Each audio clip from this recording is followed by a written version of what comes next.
quedan sus voces. Este documental no solo va a informarte de cómo es que la música argentina fue creciendo durante el paso del tiempo, con sus distintos ritmos y estilos y sus diferentes artistas tan prestigiosos. No es un documental cualquiera, es para recordar y apreciar a aquellos músicos que dieron comienzo a una nueva etapa en la música argentina en los años 50 y que ya no están. Los 50. Hacia la década de los años 50 se le unieron al folclore y al tango otros estilos como el rock, que por ser novedosos para los jóvenes tuvieron, en esos años, su momento glorioso. Y tanto el tango como el folclore evolucionaron en su estilo, cambiando las formas tradicionales que ya se conocían. En el año 1956 comenzó a surgir una nueva música en la Argentina. Se trataba de una música revolucionaria para aquella época, ya que abordaba temáticas que preocupaban a los jóvenes. Se la conoció como rock nacional.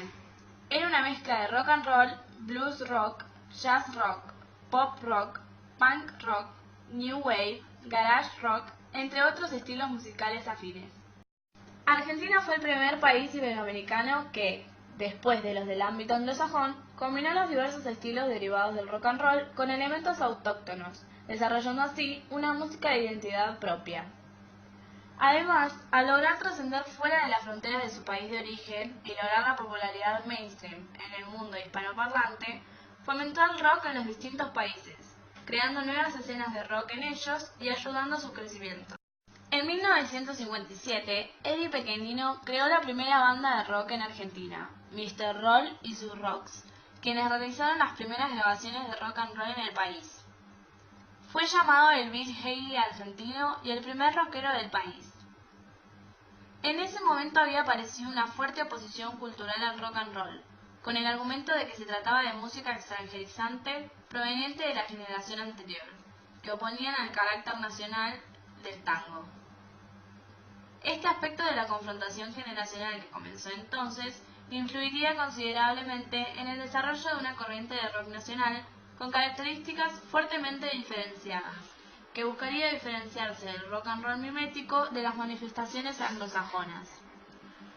Mr. Roll y sus Rocks fueron elegidos por Bill Haley para ser la banda de soporte de sus presentaciones en Argentina. Ese mismo año debutaron Los Cinco Latinos, un grupo coral instrumental mítico de los orígenes del rock latino y probablemente el primero en obtener fama mundial.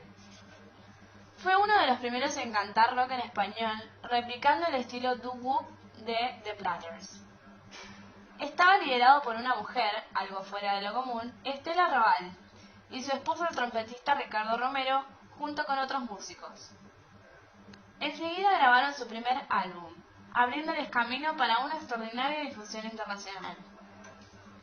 Realizaron conciertos en todo el mundo, llegando a tocar en el show de Ed Sullivan y compartir escenario con The Platters, siendo su mayor éxito Balada de la Trompeta. Como antes, más que antes te amaré, por la vida yo mi vida te daré. A diferencia de lo que sucedió en Estados Unidos, en la Argentina Elvis Presley no desplazó a Bill Haley, pero el rival rock supo ser rebelde y una sensualidad que resultaba escandalosa para los criterios de entonces.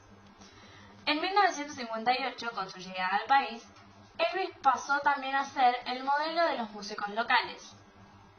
Ese año aparecieron nuevos artistas del rock and roll y se produjeron los primeros éxitos locales. El grupo Los Patters, con el cantante Dani Santos, luego Lalo Franzen, difundió el exitoso rock and roll de Marty Robbins.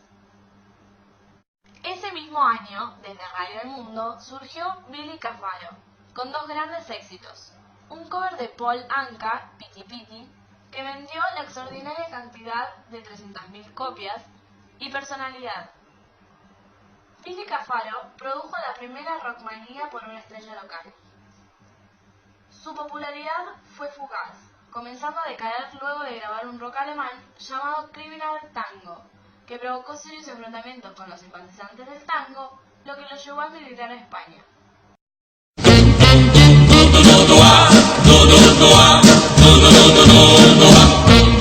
Piti, piti, piti. chiquitita, amor de mi amor, dime que me quieres. Por otra parte, en las décadas del 40 y del 50, el tango se había consolidado como música nacional y se había establecido como parte esencial de la identidad de la generación nacida entre 1920 y 1935, cuyos hijos serían sacudidos por el rock and roll y el movimiento juvenil contracultural de los años 60 y 70. La oposición tango-rock sería uno de los códigos fundamentales del conflicto generacional en Argentina. El tango surgió mucho antes que el rock nacional. A partir de 1880, la música se enriqueció con este ritmo y fue variando sus instrumentos de acuerdo con la llegada de los inmigrantes. En tiempos iniciales se interpretaba con violín, guitarra y flauta, pero hacia 1900 esta fue reemplazada por el bandoneón traído por los inmigrantes alemanes. La danza fue un elemento esencial para la difusión del género y se desarrolló sobre dos vertientes: la del ritmo alegre, veloz y vivaz, y la triste, sentimental y reconcentrada. En 1917, Gardel cantó y grabó un tango por primera vez. Se trató del tango Mi Noche Triste. La interpretación de Mi Noche Triste por Gardel está considerada como la fecha de nacimiento del tango canción. El tango había empezado a encontrar cantores y letristas capaces de interpretar la misma cadencia emocional que ya expresaba la música y el baile de tango. En 1918, Gardel grabó otro tango, A Fuego Lento, de Contursi, y poco a poco fue construyendo un repertorio integrado mayoritariamente por tangos. La voz y la manera de cantar de Gardel también fueron evolucionando a medida que se iba convirtiendo en un cantor de tangos. Gardel aprovecha sus orígenes en el ámbito de la payada y su gusto por la canzoneta napolitana y la ópera en una ciudad considerada como la más italiana fuera de Italia. En 1922, los tangos superaron la mitad de las canciones que grabó. En total, Gardel grabaría 21 tangos del Negro Cele, entre ellos El Bulín de la calle Ayacucho, Malevito, Viejo Smoking, Mala Entraña, Canchero y Pan.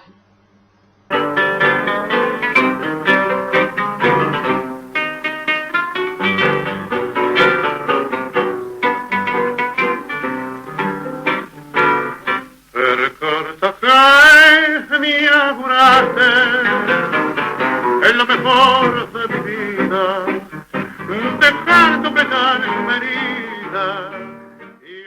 Sobre los años 40 y 50, los solistas de tango recurrieron a temas evocativos, familiares, amorosos o testimoniales. La radiofonía y el cine nacionales contribuyeron notablemente a llevar al tango a un periodo de esplendor hasta iniciados los años 50, con letristas, cantantes y músicos de la talla de Osvaldo Pugliese, Francisco Canaro, Enrique Cadícamo, Aníbal Troilo, entre otros. En 1950, el tango resultó postergado en las ventas por primera vez por una canción popular proveniente del folclore cantada por Tormo. Luego llega un cantante blanco de Estados Unidos llamado Elvis Presley que comienza a cantar música negra conocida como rock and roll. Nuevos sectores sociales y nuevas generaciones comenzaban a modificar el panorama social y artístico que llevaron al tango a su apogeo. Para la segunda mitad de la década de 1950, el esplendor del tango empezaba a palidecer. Los locales habían reducido sus presupuestos y los conjuntos a disminuir sus componentes. Coincidentemente, también en 1955, el peronismo fue derrocado por un golpe de Estado. Muchos tangueros peronistas fueron perseguidos por sus ideas y prácticamente nunca más volvieron a trabajar. El tango se vio desplazado del lugar central que tenían la música y el baile popular y juvenil en las décadas anteriores. En parte, porque a partir de la dictadura autodenominada Revolución Libertadora, el Estado abandonó toda política cultural de protección a las expresiones artísticas populares y en parte porque surgieron nuevas corrientes musicales. Para el tango fue la década fatídica. Durante muchos años, la música folclórica se fue moldeando para llegar a ser lo que es hoy. En los años 50 se produciría el llamado boom del folclore, un fenómeno de difusión masiva y gusto por la música popular de raíz folclórica que obedeció a múltiples causas. En 1949, el presidente Juan Domingo Perón dictó el decreto 3371-1949 de protección de la música nacional, disponiendo que las confiterías y lugares públicos debían ejecutar un 50% al menos de música nativa.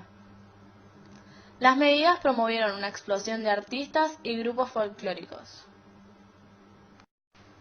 En 1950, el cantante mendocino Antonio Tormo lanzó en disco simple de 78 RPM la canción El Rancho de la Cambicha, de Mario Millán Medina. De la misma, se vendieron 5 millones de discos, un récord nunca superado en Argentina. Tormo sería prohibido por la dictadura autodenominada Revolución Libertadora, que derrocó al presidente Perón en 1955. Otro cantor muy reconocido fue Atahualpa Yupanqui. Este era perseguido y marginado en Argentina, por lo que decide radicarse en Francia, donde alcanzó un éxito rotundo al cantar con Edith Piaf el 7 de julio de 1950. Al año siguiente grabó 3 discos simples en la discográfica francesa Legend du Monde, en los que se destacó La Baguala de los Minores. En 1956, los Chalchaleros lanzan su primer álbum, Éxitos de los Chalchaleros Volumen 1. Impusieron el cuarteto de 3 guitarras y bombo, como nuevo tipo de conjunto de música folclórica, inspirando la creación de gran cantidad de grupos de estructura similar. Se destacaron como los grandes conjuntos del folclore junto a los Fronterizos, los Cantores del Alba, los Andariegos, los de Salta, entre tantos otros. Los 60. En 1960, Roberto Sánchez, en sus primeros intentos como solista, adoptó el seudónimo de Sandro, y al poco tiempo formó el grupo Los Caniches de Oklahoma, y grabó su primer sencillo, un rock en castellano de su autoría, Comiendo rosquitas calientes en el puente Alsina, una de las candidatas a ser considerada la primera canción grabada de rock argentino. En 1961 se graba el simple en 45 RPM, el primer rock en castellano compuesto y cantado por un argentino, el rock del Tontón, y por otro lado el tema de Armando Trejo, Vuelve Primavera. El apuro de la compañía discográfica por lanzar el éxito musical es tal que el disco sale sin su nombre. RCA Víctor cuenta con una placa que vende más de 1 millón de discos en muy poco tiempo. Éxito en radios, presentaciones y en las calles, surge un muchacho con una voz personal, un aire de Elvis y un fraseo argentino que compone, baila, canta y propone una nueva música que todos siguen. Es Johnny Tedesco. Este tenía su primer disco de oro en 1962, y su viaje a Hollywood lo consolida como el intérprete en castellano de éxitos de rock de reconocimiento internacional. Temas que también serían luego interpretados por otros cantantes argentinos.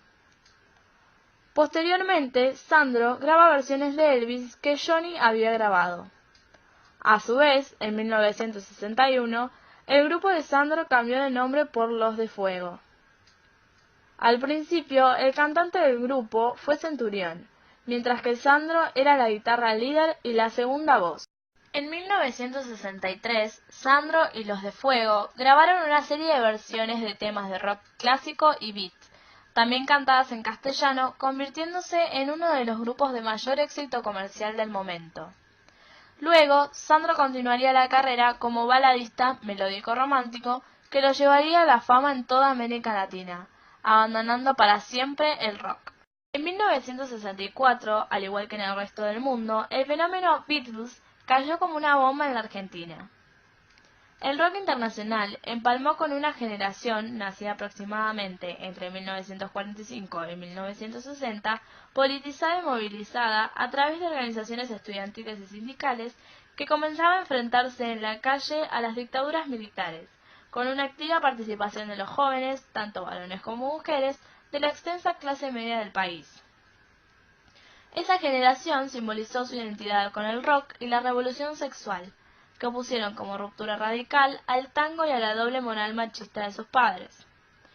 Los Jets fueron unos de los imitadores de los Beatles más populares del país, llegando a grabar varios discos con adaptaciones de las canciones del cuarteto de Liverpool.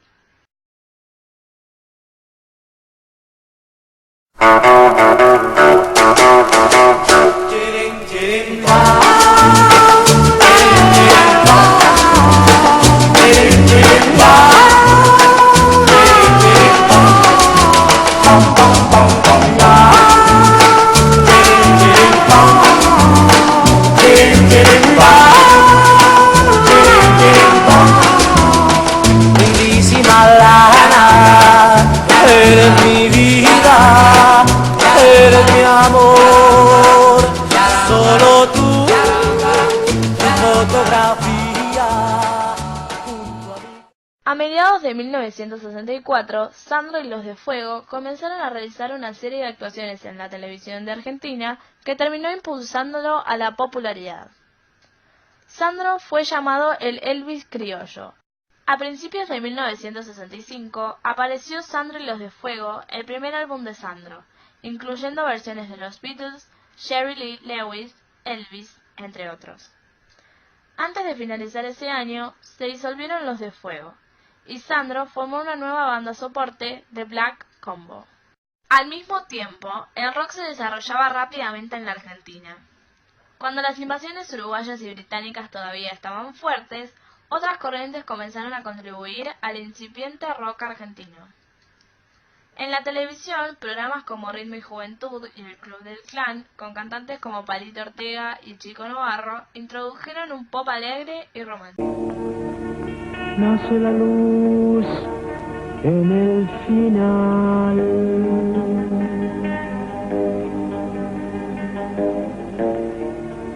Se ilumina de amor la oscuridad. Pero fue en la escena underground donde las piezas fundamentales del rock argentino emergieron. Hippies y rockeros se reunían donde podían, como Plaza Francia y bares de trasnoche. En los primeros bares de jazz se juntaban a mediados de los años 60 para intercambiar ideas. Una actitud común los reunía: el amor por el rock y la vocación de naufragar. En 1966, los Beatniks, de los cuales Morris y Martínez eran miembros, comenzaron a llevar al rock argentino en la lenta transición de simples imitadores a un estado musical más creativo. El hito definitivo del rock argentino fue el grupo Los Gatos, banda que creó su propio material. A fines de 1966 salió el cuarto álbum de Sandro, Alma y Fuego, en donde ya comienza a notarse un cambio de orientación musical hacia ritmos más latinos. Después de formarse como banda oficial de La Cueva a comienzos de 1967, la banda lanzó el 3 de julio un simple, La Balsa. El disco fue un éxito masivo y vendió en torno a las 250.000 copias. A mediados de 1967, Sandro lanzó su último álbum de la etapa rockera, Beat Latino.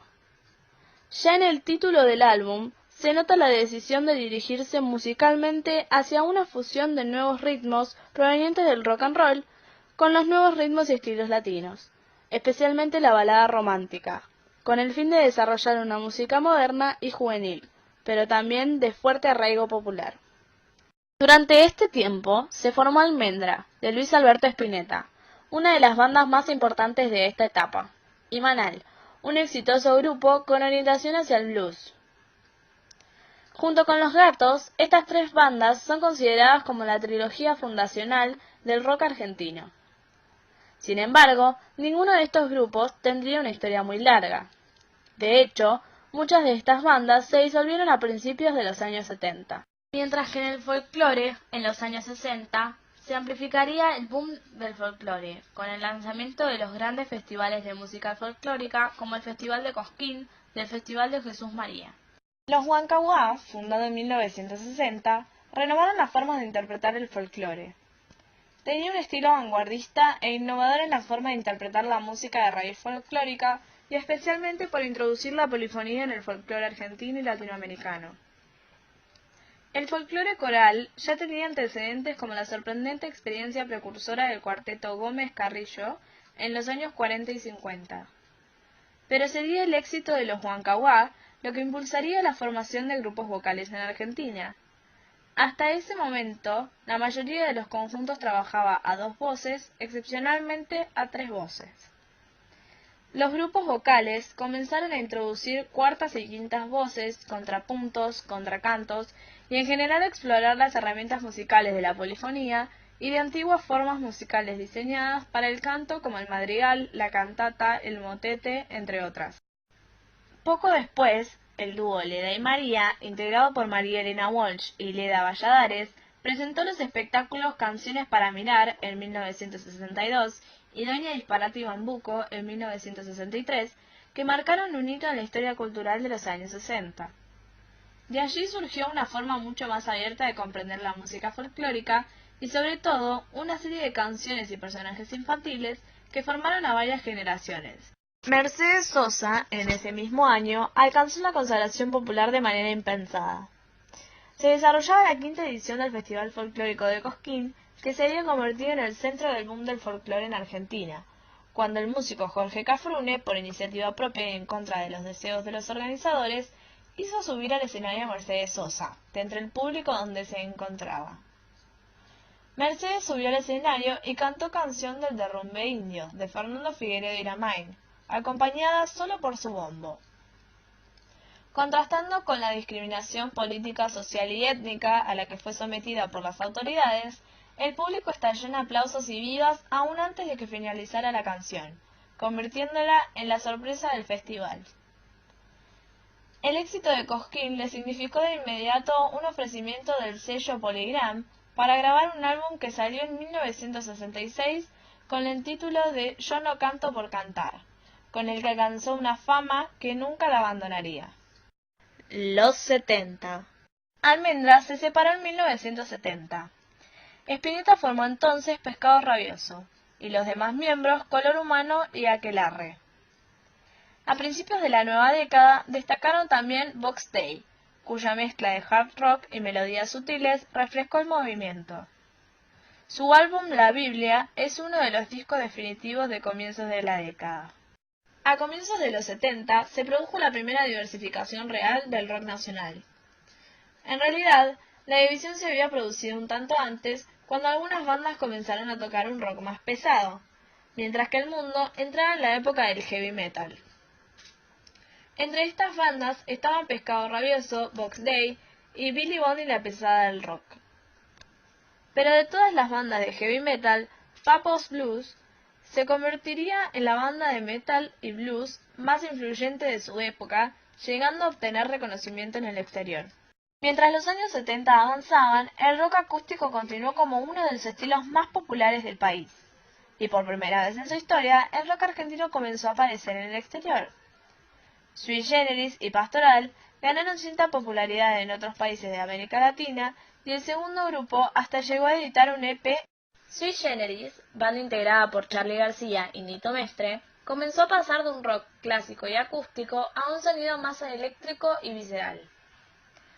Paralelamente, había bandas nuevas con un sonido diferente del rock acústico y el pesado. El rock progresivo argentino alcanzaría su pico de popularidad en 1975. En ese mismo año, Charly García y Nito Mestre decidieron terminar con Sui Generis, dando 2 conciertos de despedida. Historiadores han llegado a ver los conciertos de despedida de Sui Generis como el final del período fundacional del rock argentino. Para entonces, el rock nacional se había convertido en un género masivo, sobre todo entre los jóvenes de clase media. Al comenzar 1976, Spinetta dedicaría uno de sus conciertos a los marginados y alienados del mundo. Las cosas serían distintas hacia ese año. A partir de ese tiempo, el rock argentino pasó a una etapa de mayor sofisticación, experimentación y una música más conceptual. Sin embargo, unas pocas bandas acústicas como Pastoral y Nito Mestre y Los Desconocidos de Siempre siguieron teniendo éxito. Luego de la separación de Sui Generis, un 24 de marzo de 1976, el gobierno democrático fue desplazado por un gobierno militar, abriendo uno de los períodos más oscuros de la historia argentina, marcado por la represión, censura y desapariciones. El rock argentino, al igual que la sociedad en su totalidad, sufrió el periodo de mayor censura de su historia. El rock era visto como algo subversivo por los militares. Spinetta, inicialmente, estuvo a favor del golpe de Estado y la instalación de la junta militar.